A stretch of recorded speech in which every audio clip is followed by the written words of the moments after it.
Okay, I'd firstly like to welcome everyone to today's webinar, Putting Product Information to Work with the TrueCommerce PIM solution.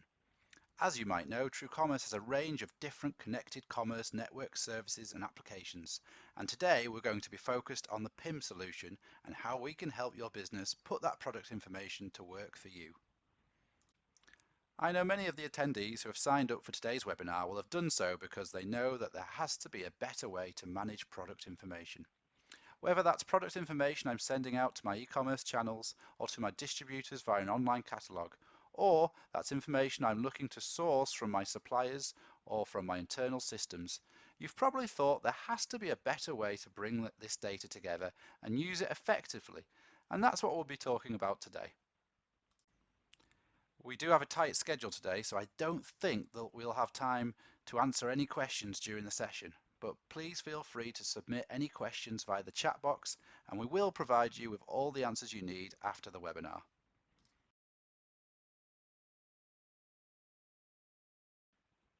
I'd like to start by introducing my colleague and I who will be presenting the session today. I'm Robert Simpson and I'm the Marketing Director at TrueCommerce UK, and I'm joined by my colleague Josh Wayne, who's our Vice President of Commerce Products, and he'll walk us through the application itself and how you can have a better product management experience. Josh leads a team of developers and implementation specialists that really helps organizations like yours be better prepared for what's next. Whether you're a FTSE 100 organization or a small startup, you can agree that inaccurate and incomplete product information distributed across your sales channels can be costly, time-consuming, and can have a negative impact on your brand. When we look at industry reports from specialists such as Retail Dive, we can see that over 40% of product returns occur because of inaccurate product information. When we break that 40% down, we can see some core commonality, such as organizations reporting inventory in stock when it's actually out of stock, and inaccurate or incomplete sizing and color information. As we transition and think about the bigger picture, various analysts such as IDC report that returns aren't the only thing that's impacted by organizations that are providing product information to various different sales channels. IDC says that a PIM is now essential in order to be able to compete in an online digital commerce driven world, allowing you to be able to have richer content that helps you entice more buyers and to be able to have the brand consistency that your organization needs so the buyer has the same experience whether they are buying on your website, your Amazon marketplace, or they're buying your product from a retail store.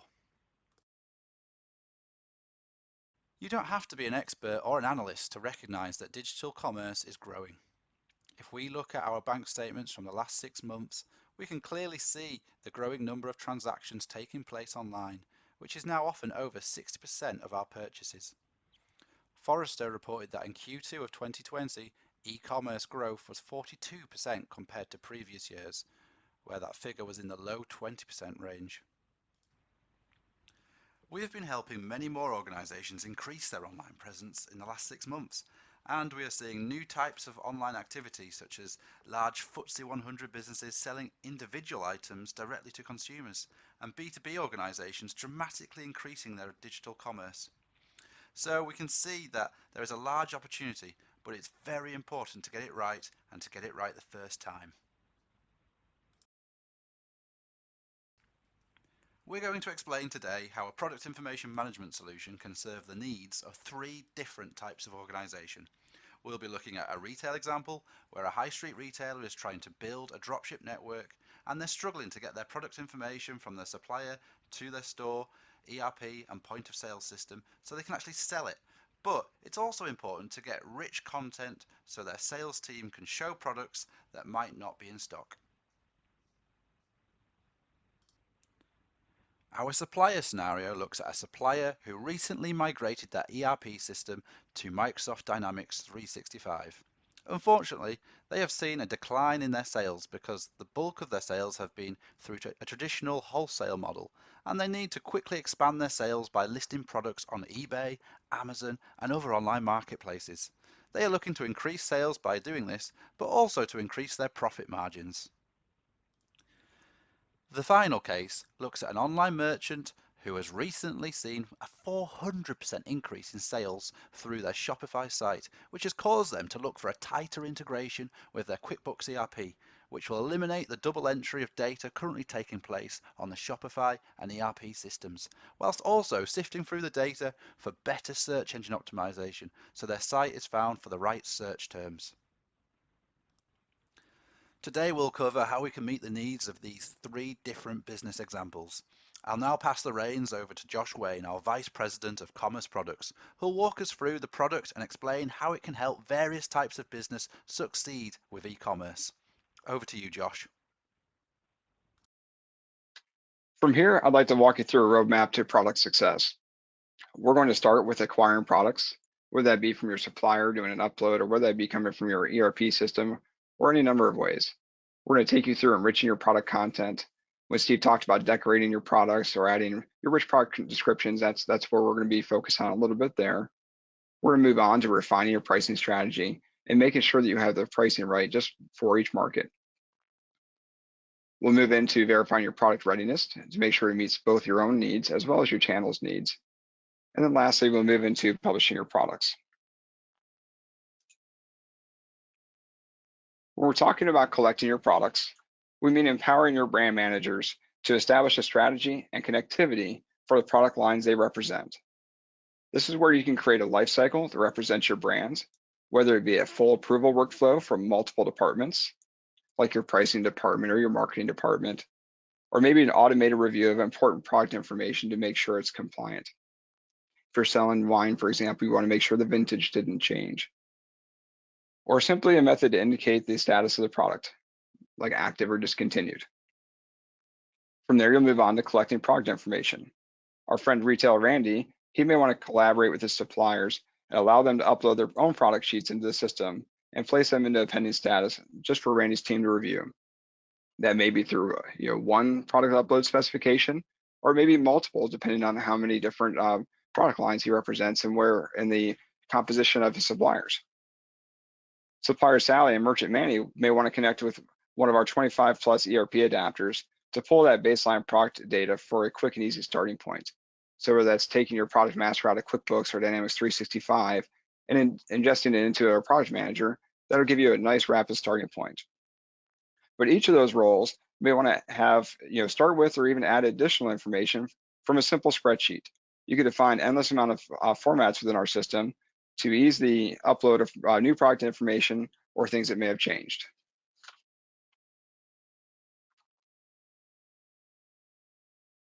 Now that you have your products in the system, you'll begin to collaborate to assemble rich product content and prepare for publication.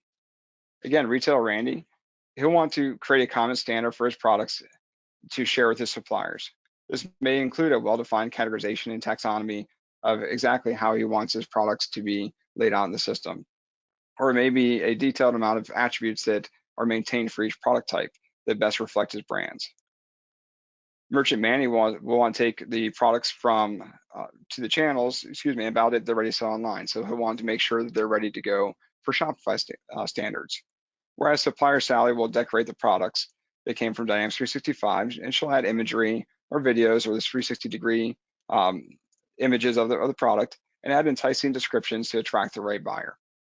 All of that can be done as part of the product enrichment phase. Next, it's time to align your pricing strategy with your sales channels.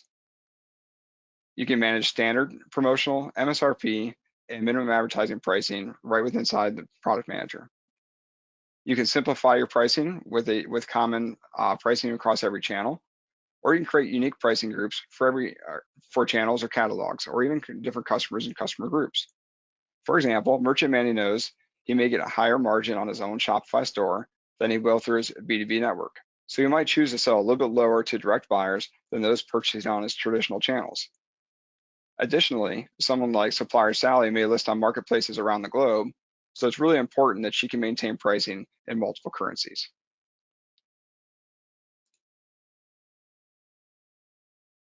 From here, we'll move into verifying product readiness.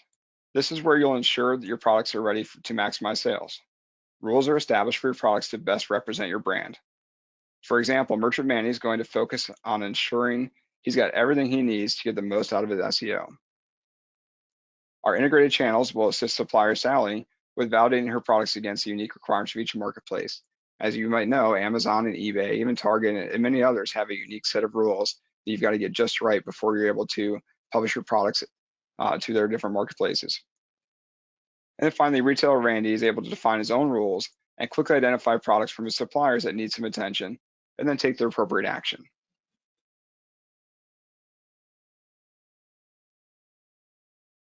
And finally, you're ready to publish your products.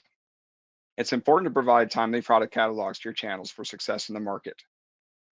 While we'll allow you to establish unlimited catalogs, Merchant Manny and Retailer Randy may simply want to publish all their product data to Shopify or stores every single time. And that's okay, they can do that. But Supplier Sally may want to separate her product lines across different catalogs by brand, or maybe by product type, or any number of factors that are important to her. We can create many different editions of your catalogs. Maybe you have different pricing that's for a certain amount of time. You can do that there as well. You can publish your full catalog to each channel on a regular basis, or simply products that have changed or been added since the last time.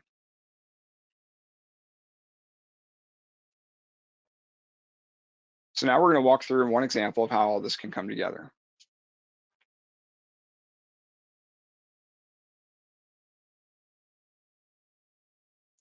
We're going to start off in our TrueCommerce Foundry platform, and on the screen in front of you is our Project Manager main product listing. Similar to how we walk through our roadmap, we're going to start with collecting product data. So I'm going to move over to my subscriptions, and you'll see I've got a number of subscriptions set up in my system already. This is where Retailer Randy may allow his suppliers to come in and each log in to upload their own product data, or maybe he might use these in conjunction with an FTP delivery. So we'll do just that. We'll go ahead and select our tech products, and we're going to execute that and upload our product. We're going to validate the basic integrity before allowing the product to come in for Randy's review.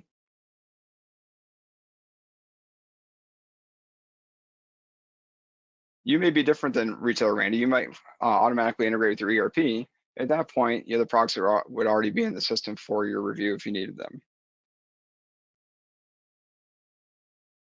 So we're going to close that. We've got our product in the system.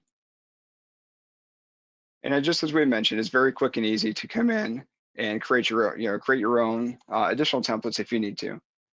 So we empower our users to find their own and either add or edit one that might be existing. And it's a very basic and straightforward mapping of the product spreadsheet into where they want to go in the system. So now we're going to head back over our products window, and we're going to find all of our products that are ready to be reviewed. We'll do a save search to find my review for my tech products. And we'll see you've got our new Nest audio ready to be evaluated. It's currently in review status, and it's the one we just imported. So we'll go ahead and take a look at this product.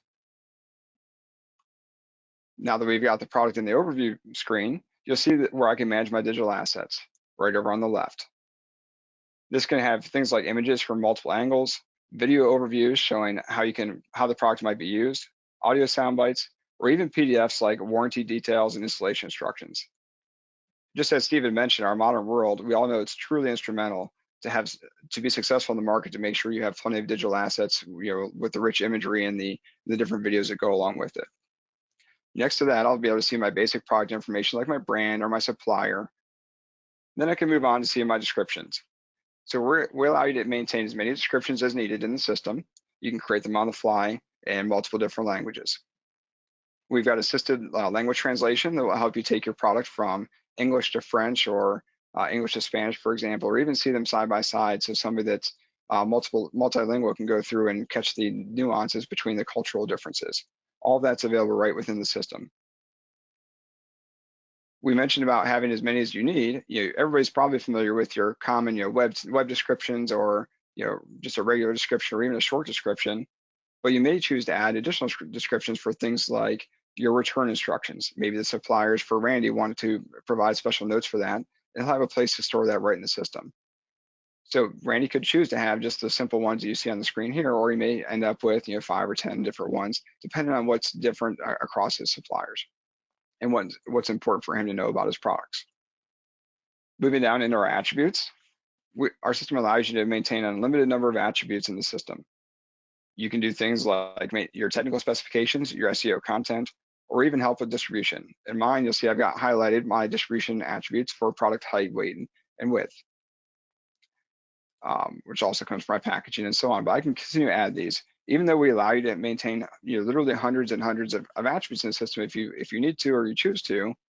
We're only going to show you the user the attributes that are in use for this product. The rest are maintained in a library and reused as needed, so you have a common set and are not duplicating them across your product lines. And going down just a little bit further, you'll see the unique item variants that came with my product import. So the Nest Audio device, it was pulled in today. It's maintained in 3 different colors. I've got chalk, charcoal, and sage. And I'm able to have a different instance for each one of those, and that allows me to have maybe a different selling price for it, or maybe different attributes like the color maintained, or different size and packaging attributes at the detail level. The variants are really very similar to attributes. They're unlimited. You are allowed to have a different set. Maybe you might have a set for your apparel that's size and color as a very common, like a large blue t-shirt, for example, as opposed to a small black t-shirt. But when you get to your industrial products, it can get a little more complicated. The plumbing supplies, for example, might have a number of additional attributes that you might have to maintain. Across the top, you'll see we have additional homes for things like inventory or pricing, or even the edit history. And edit history maintains a breadcrumb trail of what's happened with your product. So if there's ever a question as you've gone through your product publication cycle, if you're out looking at your Shopify store, for example, and you wondered, just how did it get to be that way, you have a place to come back to and see the life cycle of that product and what changed and when it changed. You can search by date or even by user.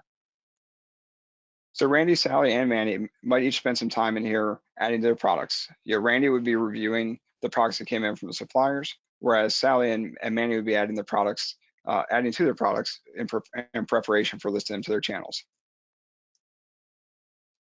From here, what we're going to do is we're going to add this product to our Shopify store, and then we're going to check to see if it's ready to be published and make sure it meets both Manny's standards for his brand requirements as well as the rules for Shopify.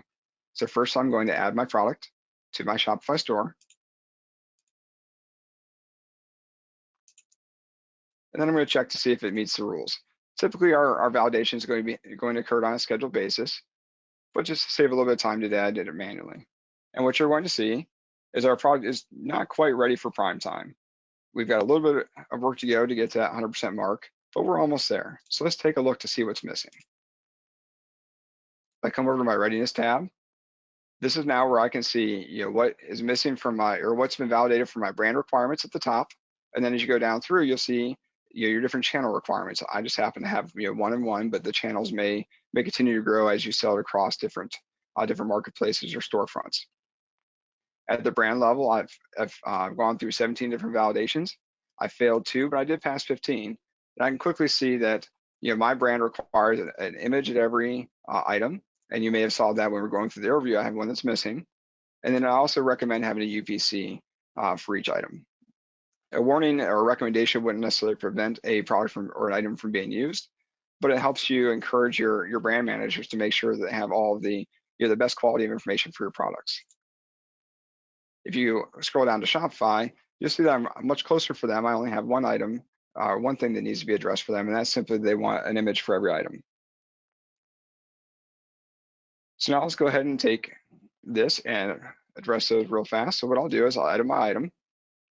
I'll come over and find the one that's missing. In this case, it's pretty simple to see. It's the one without the image. And I'll edit it and I'll add my UPC.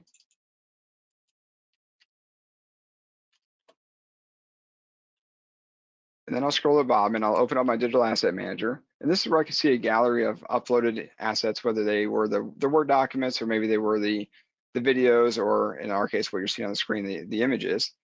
And I'll go ahead and add one I've already had, which I just so happen to have the Sage image for this product already. If I needed to, I can upload additional ones right from this window as well. I'll go ahead and save this item. And now I'm going to come back and recheck the readiness.